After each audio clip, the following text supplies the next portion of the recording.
I mean, I was gonna cover Rise of the Republic today. I had a glorious siege with Oakley laid out for you all, and my replays all crashed to desktop. Replays straight up do not work right now, so instead, we're on Total War Warhammer 2, which will probably make some of you very happy anyway, playing closer to Tabletop Overhaul with Mixed Use Lord mods and Kataf Southern Realms. And the Huntsmarshal, Markus Wulfhart, is on the prowl with his amber bow, leading the forces of Middenland into battle. Picture him along the same lines as Aleth Anar, except more of a cavalry and monster hunter with that bonus for large.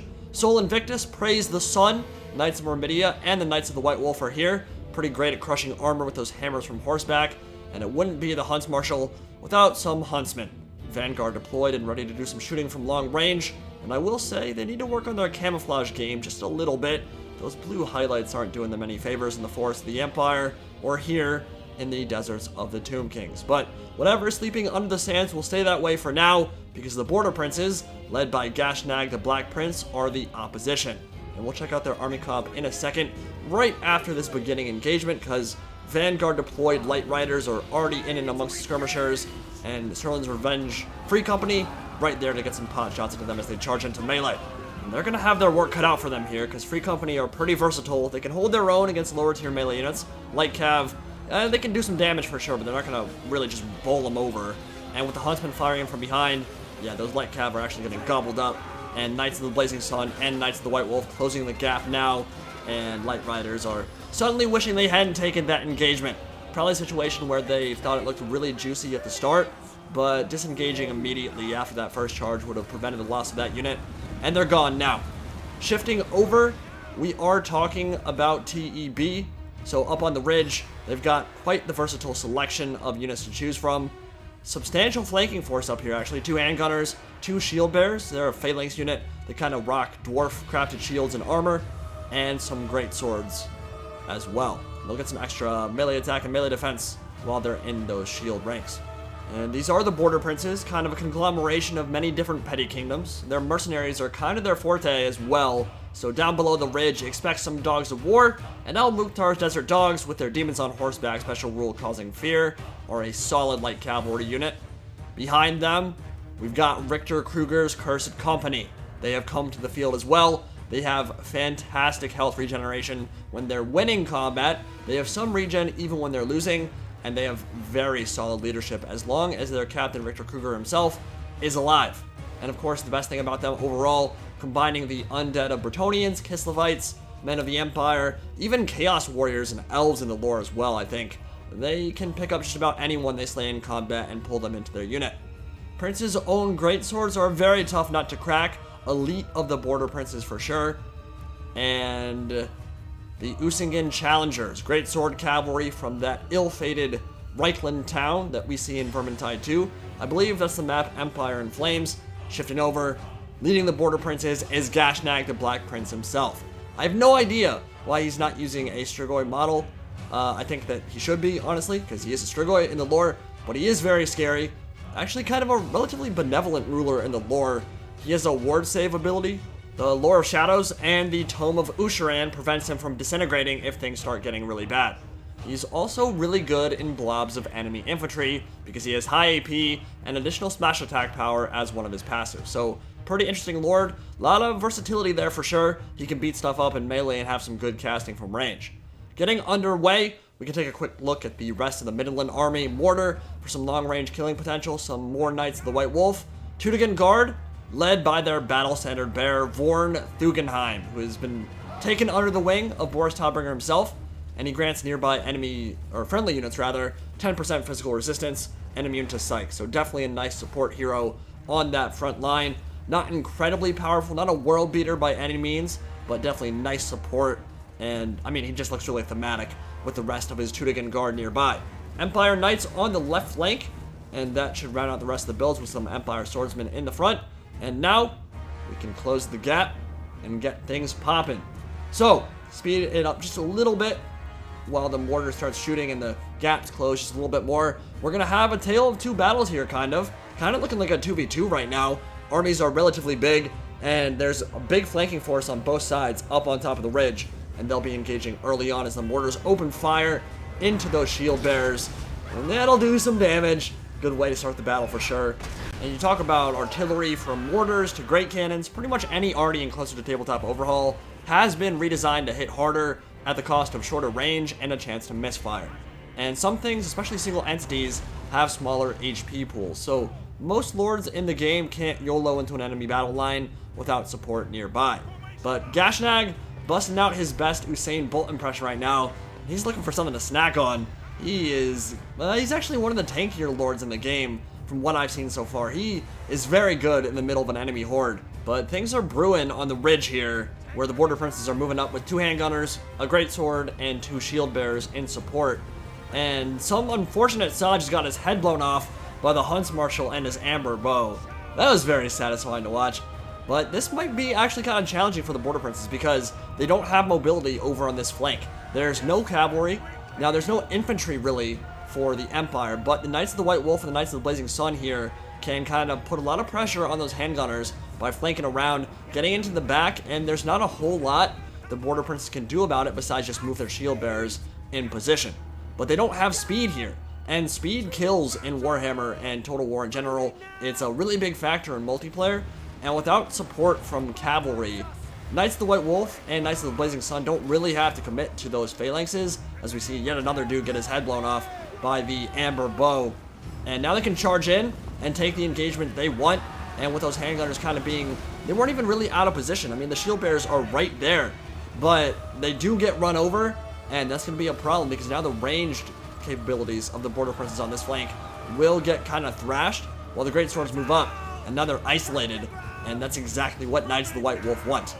They have armor-piercing cavalry hammers, 2-handers, that will slice their way through greatswords very easily, and with the support from the huntsmen firing in as well, yeah, this has been not a good engagement for the border princes so far, and nice rear charge from the Knights of the White Wolf will start decapitating them, although I think there's some friendly fire going on as well. Yeah, definitely some shots from the Huntsmarshal missing, which is not really what you want from your lord, getting sniped down by your own dude there.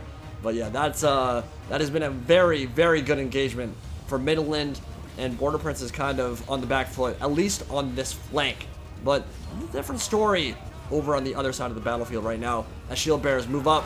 They're still getting shredded though, and they need to be very, very cautious and probably just go back to back as another shot from the flank rips through 3 or 4 models and relieves them of their heads.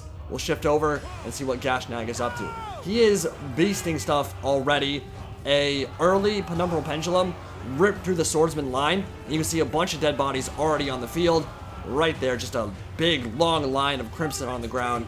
But Al-Mukhtar Desert Dogs run over by Knights of the White Wolf with the support from the Teutogen Guard, and Usagan Challengers doing much better against the Empire Knights. Should be able to beat that pretty handily, but the regular light cavalry, the light riders, have been run over by the Middenland Knights on the left flank here. Mortar still free and still firing, so cavalry engagement not too bad for the border princes, but not going amazing for them. The central engagement though, different story for sure. Basically wherever Gashnag goes, he's gonna bust the Empire line like the Kool-Aid Man through walls, just going, oh yeah. He's dirty. I mean, he's like really, really tough for the Empire to deal with. But there's another penumbral pendulum going down, and yeah, that's kind of my point. I mean, Empire Swordsman and Teutogen Guard being destroyed by him and his spellcasting right now, and that's kind of what Gashnag leaves in his wake when he's getting good casts off. Shield bearers are beating through the Empire Swordsman and the great swords in the center, as well as the Prince's Own, definitely doing well here. Shield bearers taking a big charge from the Knights of the White Wolf, and that's the problem with being isolated out on a flank by yourself. Even cavalry can run through spears if they've got 2 and they can kind of flank and get multiple shots off. More shots from Markus Wulfhart into the center of the infantry, and that is kind of how I expect him to be used. He's not really the kind of guy you want to throw into melee. He pretty much just operates on a flank by himself, which means you need a hero or multiple heroes to kind of keep the leadership up in the center.